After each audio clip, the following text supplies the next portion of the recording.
reaching an agreement. Oh, by the way, before I go any further, let me just mention that I know that we have really moved quickly, and that's because there is so much to cover. But I am hoping that at least on our last session in 2 weeks, we can have more time to reflect, and if there's discussion or you have questions. In the meantime, if you have a question and you want to jot it down on a piece of scratch paper, just leave it over there by the cookies and I'll pick it up and make sure that at some point in the next couple of weeks that question gets addressed. But I am hoping that last time together we can do more questions. Anyway, back to Oslo.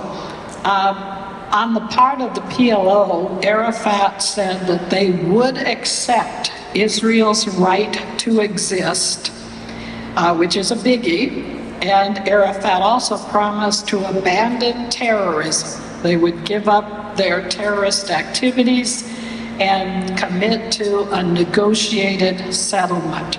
So those were biggies. And then at the Oslo Accords, the Palestinian Authority was established, and that was meant to be the governing body in the West Bank and Gaza, which it still is in the West Bank. Israel agreed to transfer some responsibilities of governing to the Palestinian Authority, the PA, and gradually to increase the amount of responsibilities for governing that they would be given. And then eventually it would lead to an autonomy for the West Bank. Now that did not say a separate state, but at least they would be ruled autonomously from Israel. There would also be economic cooperation between Israel and Palestine, trade, and Israel agreed to invest in Gaza and the West Bank. The Hebron Agreement, Israel agreed to remove all troops from Hebron. It was a major thing, and it was signed at the White House. It made all the papers. You can still see pictures of Rabin and Arafat shaking hands, which was an amazing thing. And then Arafat and Rabin were awarded the Nobel Peace Prize in 1994 because this was a big deal. In 1996, Arafat was then elected the president of the PA. But all things were not all as so great as they seemed. And this is an article from Time magazine from November, a number of years later. But it says, Arafat failed to understand how weak a deal he'd actually made. In an interview with Time after the first Oslo agreement, he boasted that Palestinian independence would soon begin in the Gaza Strip and the West Bank, town of Jericho. When a reporter noted that the agreement provided for limited self-rule, not sovereignty, Arafat shot back, "Who told you that? It has to be under my control. I know what I have signed." Associates confirmed later that Arafat had not actually read the document. So, you know, it's just a very complex situation. And then, to further complicate things, I'll just read this from Halevi's book. For many Israelis, the turning point was Arafat's 1994 speech in a Johannesburg mosque. Though the speech was off limits to the media, a journalist smuggled in a tape recorder. Arafat reassured his critics in the Arab world that he really had no intention of making peace, that the only reason he entered into the peace talks was that the Palestinians were too weak for now to seriously threaten Israel, and that the Oslo process was nothing more than a ceasefire to be broken at the appropriate time. The transcript of that talk made headlines in Israel. Arafat's defenders tried to reassure Israelis, he's just playing to the crowd. But the cumulative impact of Arafat's rhetoric reinforced the deepest Israeli fears of being deceived, of lowering our guard. A two-state solution had never been Arafat's intention except as prelude to a one-state solution, the end of the Jewish people's dream of sovereignty. So here is this amazing accord that wins the Peace Prize, and yet it basically went nowhere. But in 1994, there was also peace with Jordan, the next door neighbor to Israel, and that has pretty much been sustained over time. President Clinton, not wanting to give up, convened the Camp David meetings in 2000 in June and July. President Clinton had the feeling that if you give territory up, territory for peace, if they just give up some of the territory of the West Bank, then there would be peace. And of course, historians point out, well, that didn't work with Hitler in 1938 when Europe gave Hitler part of Czechoslovakia, and of course, he didn't settle for only that, but moved on to conquer much of Europe. And of course, looking today, Ukraine faces that same problem. Do they give up some of their land to Russia to end the war? So that never seems to work. However, Ehud Barak, who represented Israel at that time, and Arafat still representing Palestine, Barak offered 92% of the West Bank, 100% of Gaza to Arafat for a Palestinian state that would exist next to Israel, and part of Jerusalem for their capital. Okay, 92%, and if you look on the one side of the maps I gave you last week, it has the West Bank there in broken lines with Jerusalem there. And so 92% was going to go to Palestine. And Israel had only one demand: end the violence. End the violence, because there was the constant terrorist attacks. And Arafat said no. And he broke off the talks. In that same Time article, Time puts it this way: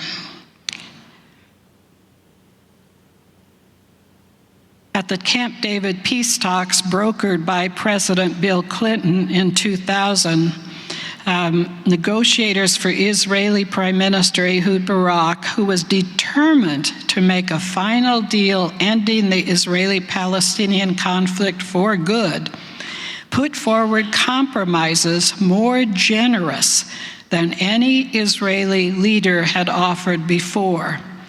But rather than consider them or offer counter proposals, Arafat threw up a stone wall of rejection, prompting Clinton to publicly blame Arafat for the failure of the summit. And in fact, on a 60 Minutes interview after that, which I can remember watching, Arafat was asked, you got almost everything that you were demanding, almost everything. Why did you say no? And Arafat's response was, why shouldn't we get 100%? And then after that, his motives began to be questioned, and the article goes on to say, had Arafat's acceptance of Israelis' right to exist expressed implicitly as part of the Oslo Accords all been a trick?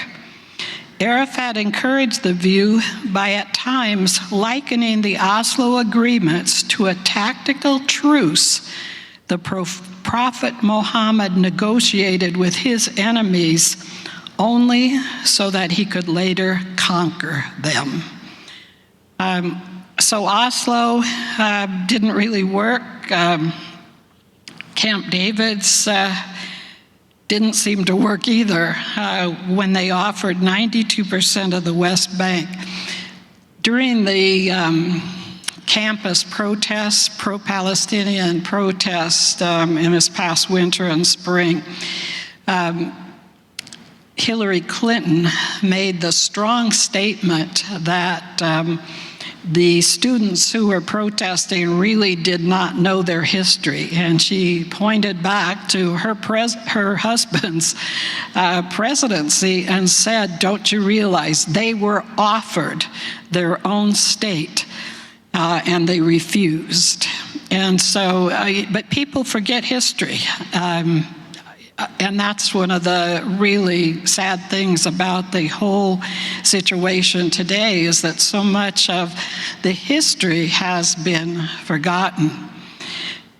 Shortly after the Camp David talks, in September, the Second Intifada, meaning the terrorist activities, the uprisings, took place. Some people said that it was, quote, to regain world sympathy in the face of widespread criticism for the Palestinians rejecting Israel's peace proposals. I don't know. Very frequently when, we think, how can a terrorist activity gain them sympathy? And yet it always seems to, in that Israel responds very harshly to terrorist attacks, and then the blame is put on Israel and not the Palestinians. The Second Intifada lasted 4 years. In that time, there were 120 suicide bombers, random stabbings, buses were blown up, there were snipers, car bombs, restaurants were bombed, and of course Israel entered some of the refugee camps, Jenin, which is frequently in the news even today, to try to stop the Intifada. The Palestinians on their part said it all happened because Ariel Sharon, the leader then in Israel, had visited the Temple Mount. Although the Palestinian Minister of Communications, speaking at a symposium in Gaza, he said that preparations had begun for the outbreak of that intifada from the moment the Camp David talks concluded, in accordance with instructions given by Chairman Arafat himself. So, again, it's just a sad state of affairs. And people who had wanted a two-state solution from Israel's side then begin to doubt whether that's such a good idea. He says, "We believe that the onus was on Israel as the occupier to reach out to the Palestinians with a serious peace offer. But then, in September 2000, came the Second Intifada. No matter how much you may disagree with the Israeli narrative of why the Oslo process failed, you cannot understand Israelis today without accounting for how profoundly that narrative has shaped our worldview and our policies. The Second Intifada is the moment most of us guilty Israelis lost faith in the peaceful intentions of the Palestinian leadership. And not just because of the terrorism, we lost faith because the worst wave of terrorism in our history came after Israel had made what we considered a credible offer, 2 offers actually, to end the occupation. And actually, 5,800 Palestinians died in the Second Intifada, and 1,053 Israelis.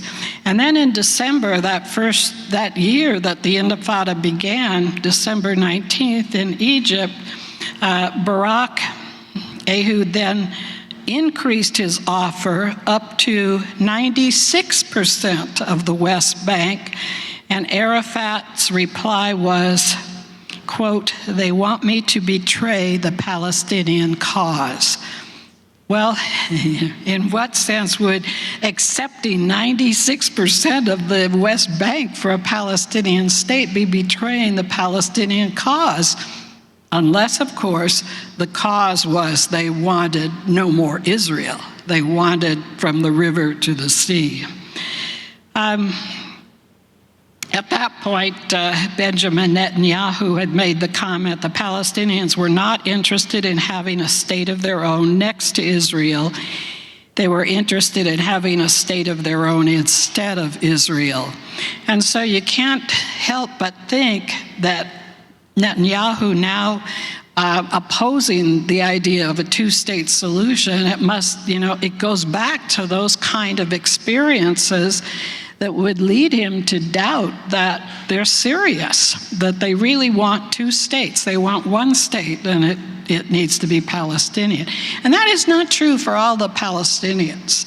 In fact, we'll see at our last session, or maybe next week, there are Palestinians who are working with Israelis very closely to try to overcome their differences, to try to think of ways that this is going to work. And in fact, one of the solutions that one group came up with is that it's going to have to be a one state, but together. And it's an interesting proposal, but they're just ordinary people. They're not government officials, and so they are only talking, not really having an ability to propose something. 2002, 2004, while this intifada is going on, the West Bank protection barrier was put up, security fences, roadblocks, travel restrictions. It was major, and of course the world and churches condemned it, and yet it had the effect of stopping those suicide bombs for the most part. And so it's hard for Israel to say, oh yeah, we'll just tear down the wall, because it has given them some security. Some of the problems with the Palestinian Authority: they fund terrorism. They fund terrorism, and they do not confiscate the weapons that people have. Anytime somebody does commit an act like a suicide bomber or to slaughter Israelis, that person is celebrated. If they've died in the attempt, then they are martyred. A major problem is the indoctrination of children, what they're taught in their schools, that Palestine as a nation has existed for centuries, and then the Jews pushed them out, that the Jews never lived in Palestine until they started coming in the 1800s, that Allah loves martyrs and is pleased if Muslims drive the Jews from the land. So, if kids are being raised with that kind of an attitude, it makes it really difficult to think anything different. And these are some of the things that some of the Palestinians wrote in response to Halevi's letters to his Palestinian neighbors. One of them said, "I grew up in Gaza seeing you as a criminal, as somebody who came to steal our land and kill us. That is what I learned from our history. That's what I've been taught. Every day I was reminded that you kicked my family out of our land." Another one, in my history classes when I was at school, I never heard about the Jews having been here or about them having any connection to the land. They talk about the claimed temple, meaning you really had no temple here, you only claim that you did. So, you know, the effect of the Intifada was basically that the Arab Palestinians really lost a growing economy that had started to develop between Israel and the Palestinians, and now with all the barriers and the fences and the mistrust, all of that was gone. So often we hear about the hardships that Palestinians face because of all those checkpoints, and they do. It is very difficult for them then to travel, especially if they work on the other side of the barrier. And so it is very hard for them, and yet, from the Israeli standpoint, it's necessary. That's what they have to do to protect their people, because they can't tell, oh, this person's innocent and this person is a terrorist. And so it really is a very bad situation. President Bush in 2003, he liked the attitude of these presidents, you know, never give up. The last president couldn't do it, but maybe we can. So President Bush came up with the roadmap for peace, and Israel was to withdraw from key territories. And in fact, in December of 2003, there was a unilateral withdrawal from Gaza. That was under Ariel Sharon. 8,500 Israelis were uprooted from Gaza, where they had settled, and forced to leave and resettled back into Israel proper. So that's a lot of people who left their homes and their businesses, and but Gaza now would be totally theirs. That was in December 2003. In 2004, the shellings began from Gaza into Israel, into those cities and towns that are closest to Gaza. 2004, Arafat passed away, and Mahmoud Abbas took his place and is still sort of in power. And then in 2006, just a few years after Israel withdrew, Hamas was voted into leadership in Gaza. This is a essay from Time magazine, and it says, before the eyes of the whole world, Israel left Gaza. Every Jew, every soldier, every military installation, every remnant of Israeli occupation was uprooted and taken away. How do the Palestinians respond? What have they done with Gaza, the first Palestinian territory in history to be independent, something neither the Ottomans, nor the British, nor the Egyptians, nor the Jordanians, all of whom ruled Palestinians before the Israelis, ever permitted? On the very day of Israel's final pullout, the Palestinians began firing rockets out of Gaza into Israeli towns on the other side of the border.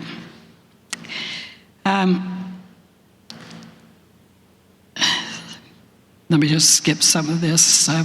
So in 2005, the Palestinians are given Gaza free of any Jews. Do they begin building the state they say they want, constructing schools and roads and hospitals? No, they launch rockets. Hamas in action, the group that was recently elected to lead the Palestinians. It says 59 years ago, when the UN voted to solve the Palestinian conundrum, then ruled by Britain, by creating a Jewish state and a Palestinian state side by side. The Jews accepted the compromise, the Palestinians rejected it. And he goes on to talk about how the cycle of violence just continues. But the interesting thing is, although the Palestinians had voted, Hamas into power, one of the Palestinian letters blames Israel. It says that Israel unilaterally withdrew from Gaza, handing it on a silver platter to the extremist religious movement Hamas.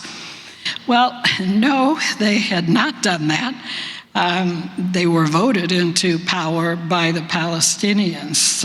But, it's just so interesting how people reinvent history, see it the way they want to see it. At that point then, once Hamas came into power, you have the first use of human shields. And this is actually from Newsweek online, and it was written by a political analyst from Gaza.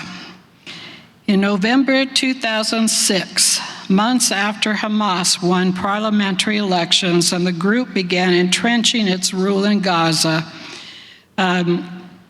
Mesa introduced a novel strategy to protect the houses of Hamas militants from IDF, Israeli Defense Forces, bombardment. He was a fiery religious clerk within Hamas, and he marshaled hundreds of his civilians into a house that had received IDF warnings of an impending strike. Instead of fleeing, he called on people to swarm the house and cover its rooftop with as many civilians as possible to force the Israeli military into a choice: either commit a massacre or call off the strike. Israel called off the strike, and the incident received widespread international attention.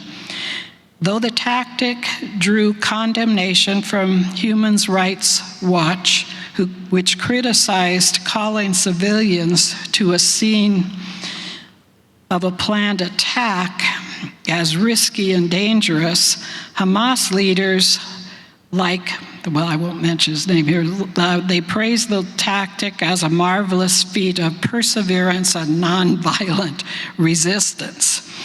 Partly due to the urban nature of Gaza, partly by embedding its activities and assets among the civilian population, Hamas's infrastructure grew increasingly intertwined with civilian infrastructure and populations. This despite numerous occasions in which people in Gaza would object to rocket launches firing near their homes, tunnels being dug underneath their properties, or hidden stockpiles being placed close to their business and houses.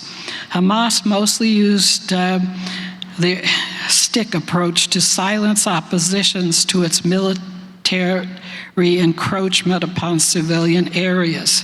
Hamas believed that a people's militia and a righteous religious resistance group against Israeli occupation, it had a moral right to operate amongst the population from which it derived its strength, legitimacy, and fighters.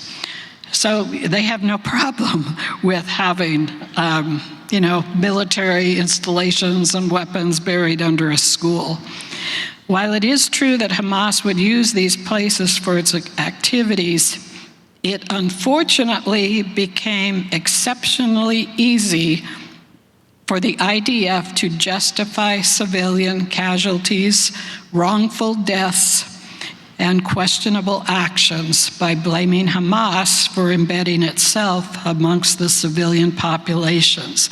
So, now you've got Israel, who at first backed down and would not bomb someplace where there were known civilians, to a point where they began to feel they had to defeat Hamas, and then to the point where after a while it just becomes, this is the way it is, and there's no longer that strong sense of horror, some sense obviously, but you do something again and again that's evil even, but you feel you have to for a good reason, and after a while you get kind of numb to what's happening.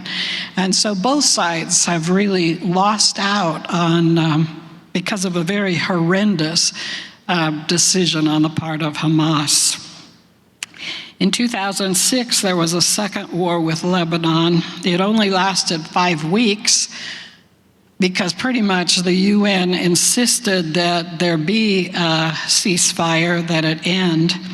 And UN Resolution 1701 said that Hezbollah, which is the enemy in Lebanon, Hezbollah was to disarm, and they were to vacate southern Lebanon, which would then be monitored by UN forces. Well, of course, that never happened. Israel did withdraw, but Hezbollah continues to have that part of Lebanon, and right now they are very close to all-out war with Israel. 2008, peace talks again under President Bush. This time, Ehud Olmert said he would give 93.7% of the West Bank to Palestinians, as well as sovereignty of the Temple Mount. That's almost 94% of the West Bank that they would give to the Palestinians. But Mahmoud Abbas did not respond. He didn't say yes or no, he just ignored it. He later said, no, it has to go back to 1967 boundaries, which meant we want 100%. So, for that 6% of the land, they said no to that deal. In November 2009, President Obama, excuse me,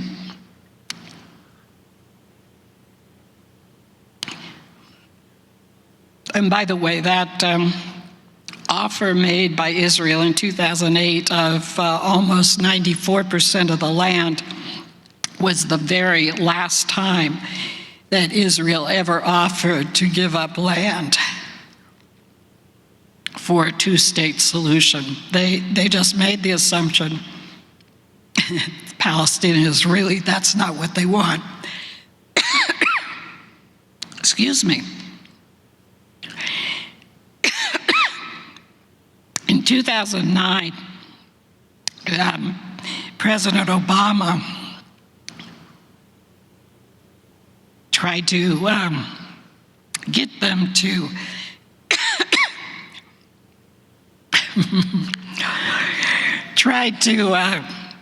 persuade the Israelis to have a freeze on settlements, a 10-month freeze. Israel said, well, if they freeze their settlements, they don't want any of the Palestinians building either in the West Bank. Anyway, that went absolutely nowhere. And in 2013, we see that first chant of Palestine from the river to the sea, which was actually something developed by Hamas. 2014, the Operation Protective Edge happened because there were 3 Israelis who were abducted from Israel by Hamas. And that is when Israel first discovered the tunnel situation. The tunnels were being built between Gaza and into Israel. There was a 50-day war at that point, and again, the world, the UN, insisted there be a ceasefire. And Israel made the comment, the world will not allow Israel to destroy the destroyer. They always step in and want that ceasefire, which, when you look back at that, you think, is that part of what's going through Netanyahu and others' minds, that no, we're not going to allow them to enforce a ceasefire before we finally destroy the destroyer? I don't know. Of course, now they have that situation with the hostages, which is, just horrendous. 2018, Hamas came up with a new plan, and this was actually reprinted in the Arizona Republic. they would send thousands of kites, helium balloons laden with explosive and Molotov cocktails over the border of Gaza and into Israel. And in a 5-month period, 8,000 acres were burned there in southern Israel. Wheat fields. But what's ironic is that much of the flour that Israel delivered into Gaza came from the wheat fields that Gaza is now destroying. They also had set fire to Israeli pipelines, and those were the ones that were actually delivering gas into Gaza. So much of what they'd done is so counterproductive. Excuse me. And this is interesting that Abbas tried to block a deal between Israel and Hamas. This is actually from The Week magazine. Palestinian infighting. Israel and Hamas are closing in on a ceasefire deal that would ease Israel's blockade of Gaza and provide the territory with hundreds of millions of dollars in desperately needed investments. But Palestinian Authority President Mahmoud Abbas is trying to block the agreement, saying only his West Bank-based authority can negotiate on behalf of Palestinians, and that it must first regain control of Gaza, seized by rival Palestinian faction Hamas. One Abbas ally told Israeli TV that Abbas had said, quote, "Over my dead body will there be a ceasefire between Israel and Hamas." In an attempt to pressure Hamas into submitting to PA control, Abbas has cut Gaza's budget and the salaries of its state employees, pushing its economy to the verge of collapse. So it isn't only Israel. Of course, now Abbas, who's quite elderly, is not regarded with much favor in the West Bank. And in fact, they say, should he die or should elections be held for whatever reason right now? Unfortunately, Hamas would probably also be ruling the West Bank. Then, 2020, President Trump takes his turn at trying to achieve peace. And actually, they did have success under his son-in-law, Jared Kushner. The Abraham Accords actually normalized relations between 4 Arab states, the United Arab Emirates, Bahrain, Morocco, Sudan, which meant that from now on, between those 4 states and Israel, there would be scientific and business cooperation, trade, commercial flights. So it was quite a feat, actually. However, the Palestinian reaction to the Abraham Accords, as Israel sees it, is that whenever other Arab nations become more open to normal relations with Israel, then they need to attack Israel so that Israel will make a swift response, prompting other Arab states to again turn against Israel and side with the Palestinians. So, and you know, that happens again and again. In 2021, Operation Guardian of the Walls, it started actually with Israel evicting 6 Palestinians from their homes in East Jerusalem, which led to rocks being thrown at worshipers at the Western Wall. And anytime there's any problem, then Hamas ends up firing more rockets at Jerusalem and Tel Aviv, which then proceeded to have rioting, with Arab mobs setting fire to synagogues and Jewish stores.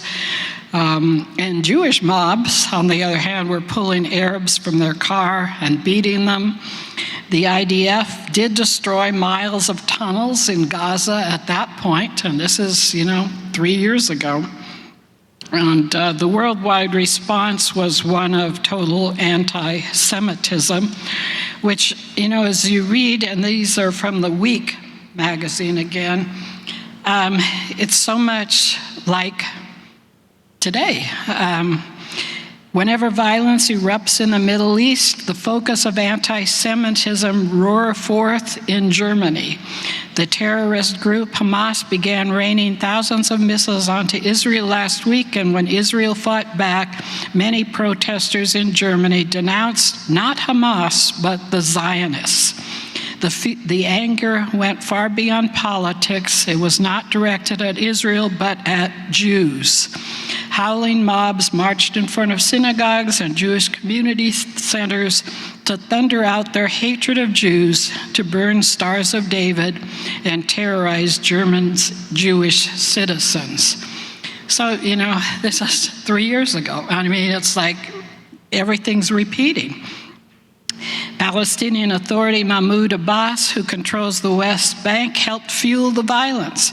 He spread the lie that Israel intended to take over the Al-Aqsa Mosque. Abbas's aim was to spark an uprising, giving him an excuse to cancel the upcoming Palestinian elections that his Fatah party was sure to lose to Hamas. And then from the Arab nations, where are our Arab brethren when we are under attack? They asked from Gaza. There is no room for any justification for those who refrain from jihad.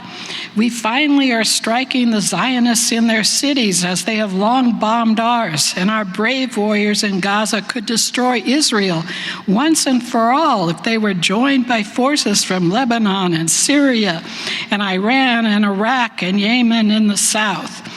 And then it says, and then the UAE, Sudan, Morocco, and Bahrain actually made peace with the Zionist occupiers last year under the U.S.-brokered Abraham Accords.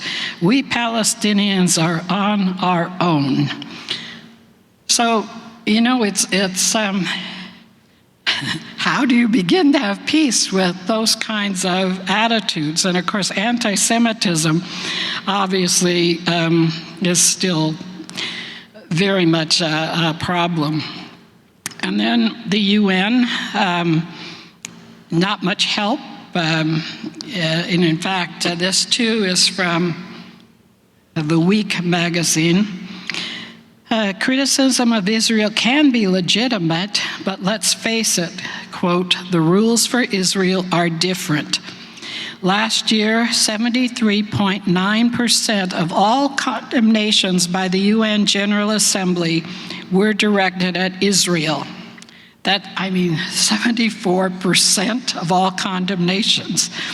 Meanwhile, Saudi Arabia has been bombing and starving the people of Yemen. Myanmar's treatment of the Rohingya is far more brutal than the worst excesses, real or even alleged, of the Israeli Defense Forces. North Korea's brutal oppression of its own people, the authoritarian crushing of dissent in Cuba and Venezuela, all are rarely criticized in the UN or by human rights groups. So, the UN has not been a friend of Israel and still continues to condemn Israel. The 2021 Commission of Inquiry, Agenda Item 7, that is a standing agenda item, and it deals with Israel. So it's always on the agenda. It says, Israel's the only nation to be singled out in this way. Not Iran, not Sudan, not Syria, not North Korea. Secretary of State Tony Blinken said that the Commission of Inquiry and a standing agenda, item 7, are a stain on the Human Rights Council's credibility, and we strongly reject them. So it certainly is an ongoing issue. looking at some of the key issues for Israel and the Palestinians. What are the issues that really are making it difficult to come to any sort of a peace? And of course, you can kind of guess from just some of the stuff that has happened. And one of them for the Palestinians is it's the West Bank Jewish settlements. The number of settlements is increasing, and in the last couple of years, increasing at a greater rate. And since the attack of Hamas last October, the settlers have even become much more belligerent, and that's unfortunate. Doing things like blocking access to the farms of some of the Palestinian farmers, just taking some of the land over from them, where up until recently it was always purchased, everything was done legally.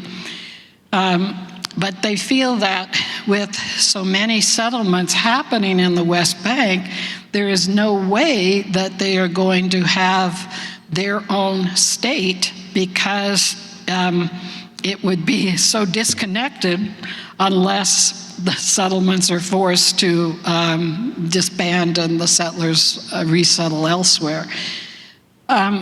And in fact, President Trump had at one point come up with a two-state solution that was totally rejected by the Arabs. I'm not sure what Israel thought of it, but it really was. It was to take that West Bank, and here's a little bit of the new state, Palestinian state, here's another section, here's another section, here's another section.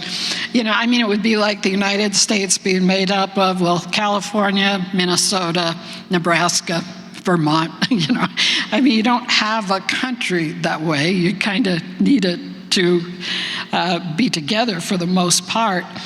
So they feel that every time a settlement goes up, it's one more sign that they will not have their own state.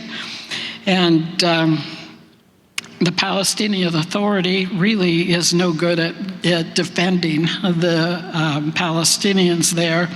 And so the Palestinians demand that the IDF not even be allowed into the West Bank at all, not even to arrest terrorists. Well, of course, Israel is certainly not going to agree to something like that. Israel, on the other hand, claims that they have as much claim to that land ancestrally as the Palestinians do, and that they are returning to their own homeland. And of course, Jews did live in Judea and Samaria, which is basically what the West Bank is, for thousands of years. Until actually the Jordanians took over the West Bank in 1948 and forced the Jews to leave. So they feel they have a claim to the land as well. For Palestinians, the second one, the final borders have to return to 1967, which of course, had they in 1948 all agreed to what the UN had set forth, they would have had those borders. Israel says absolutely not, because they need some of the West Bank now to protect themselves. They need it for their own security. And so even, with those concessions made by Israel before, 96% or 92%, it always saves some of the West Bank for their own security reasons. For Palestinians, they want the right of return for all refugees to their land. We're talking great-grandchildren of the people who left in 1948 and who have been living in refugee camps ever since, generation after generation. Israel cannot do that, they said, because to admit that many people into the state of Israel would be to eliminate the state of Israel. It certainly would no longer be a Jewish state. And they mean returning to Israel proper, not just to the West Bank. For Israel, certainly one of the things that they demand is that the Palestinians and Arabs accept that there is going to be a permanent, independent Jewish state, that Israel will not cease to exist. Quote, a public, genuine, binding Palestinian recognition of Israel as the nation state of the Jewish people, which of course Arafat seemed to agree to way back when in the Oslo Accords, but obviously did not. And then Israel, their demand to an end to terrorism, that the Palestinians would have to be demilitarized, that there would have to be security arrangements set up for Israel so that once there would be a Palestinian state, it couldn't constantly be attacking Israel the way that Gaza is always, and continues. Gaza is still firing rockets into Israel, even though so much of it seems to have been destroyed. They have the three biggest threats for Israel would be, of course, Hamas and Islamic Jihad in Gaza, but also Hezbollah in Lebanon. And now they have the Houthis in Yemen, who the other day fired, well, they're continuing to fire rockets, but they actually had one that did hit an apartment building, I think it was in Tel Aviv, and kill one person, to which Israel responded strongly and bombed Yemen. So there is, it's just so close to all-out war breaking out in the Middle East. But those are the main enemies of Israel. But of course, Iran and its support of terrorism, its nuclear ambitions is the biggest threat. And of course, Iran is the one that continues to sponsor and support the terrorist group.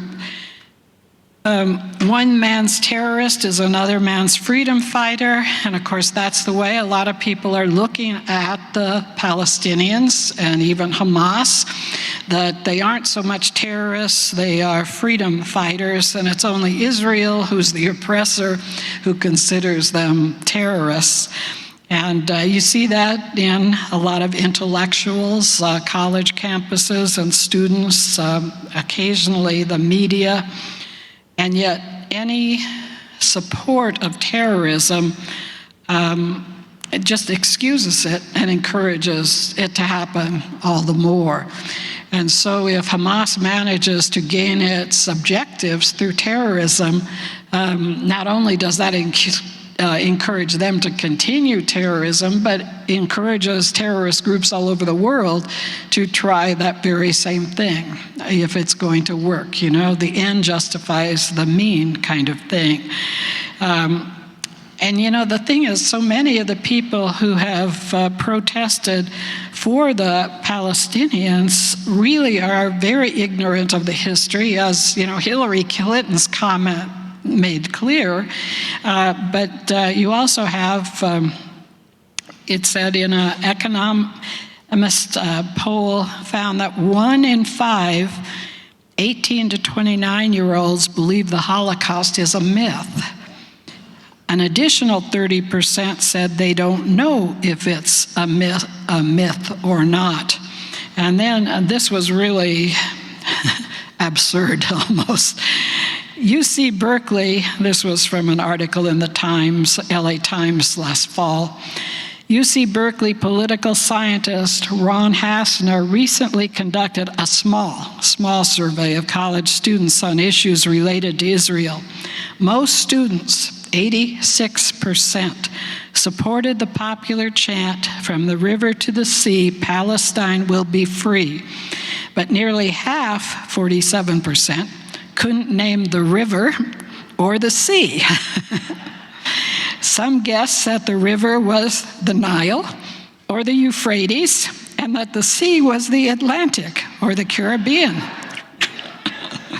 10% thought Yasser Arafat was the first prime minister of Israel.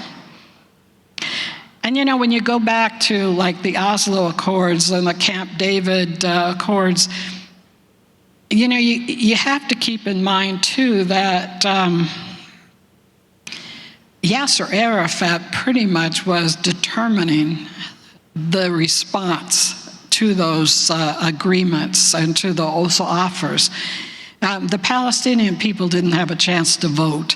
We don't know how they felt. We don't know what they were told. But, you know, so it's hard to, you can't say the Palestinians refused the offer of a state under the Accords, but certainly Yasser Arafat did, and he did speak for them. John McLaughlin says the extremists like Hamas don't have to win. All they have to do is not lose. In other words, if they are still standing at the end of the battle, they will claim they stood up to Israel and then rally recruits for another fight on another day. And that was 10 years ago that he said that. For both sides, it's the status of Jerusalem. For Muslims, it's a sacred site because Muhammad once visited it in a dream. For Jews, it obviously is a very important site because of the temple. You know, that is a difficult situation there too. And at that point we'll break, and then next week we will go back to looking at the Bible again and what are the churches, and there are a lot of different opinions. Where do the churches stand on Israel? Let's give a round of applause to Dr.